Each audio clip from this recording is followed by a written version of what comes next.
Carson, as a late add-on to the combine, what do you think you've accomplished so far in day two? I mean, coming into day two, in the games, I feel like I could have played a little better, but I shot the ball well. And, just coming in, being a late invite, I feel like, in a way, I guess I showed kind of that I belong here. But it's not me that has to show. I have to get them to think that, the guys that make these invites and stuff like that. Your teammate Isaac Haas pointed out very clearly that you do belong here and that you could belong here if you wanted to. How do you interpret those comments from your teammate? Oh, I appreciate it. I play alongside with him, and he's seen me play, seen me work, and things like that. Off the court, just see me how focused I am with this game. But so I appreciate him saying that. But I'm just gonna keep working, and I appreciate him saying that. But just kind of like I said, even me saying I belong here, it's still up to those people that make those invites. So, What kind of feedback have you gotten?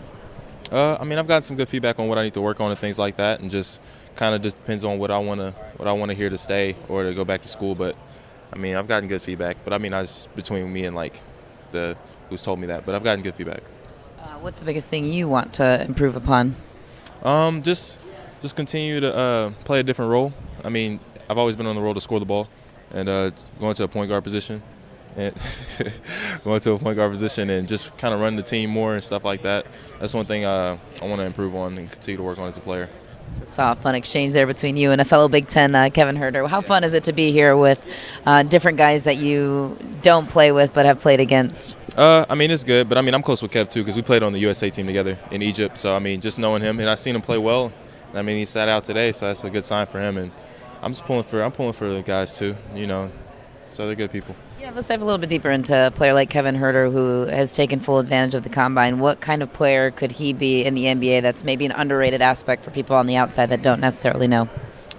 First off, he can really shoot the ball, especially at his height. He can really shoot and he can defend as well. So I think that you can find a spot on anyone's team that needs a 3-and-D guy. So him being able to play on both sides of the ball, I think that'll help a lot for any team. Who's your favorite player in the NBA? Damian Lillard. What's the first NBA jersey you ever owned as a kid? Tracy McGrady. What's the best advice you've received to this point? I've gotten a lot of advice. I'd probably just say, regardless of what you hear and everything like that, you just continue to work. Don't even if you get good feedback, don't let that get to you. Just continue to work because you know where you want to be and things like that. So stay focused and keep fighting. How difficult is it for you to be somewhat underrated for your size, but somebody that's equally capable? It is what it is. I'm just gonna keep working. In a way, I could use that just to make me work harder, but it is what it is. I can't change that. I'm not gonna grow anymore, so it's just gotta keep working. What's the strangest question you've gotten so far with the team? I don't really think I've had many strange questions, actually. Yeah, I know. Nothing too strange. What's the hardest question to answer?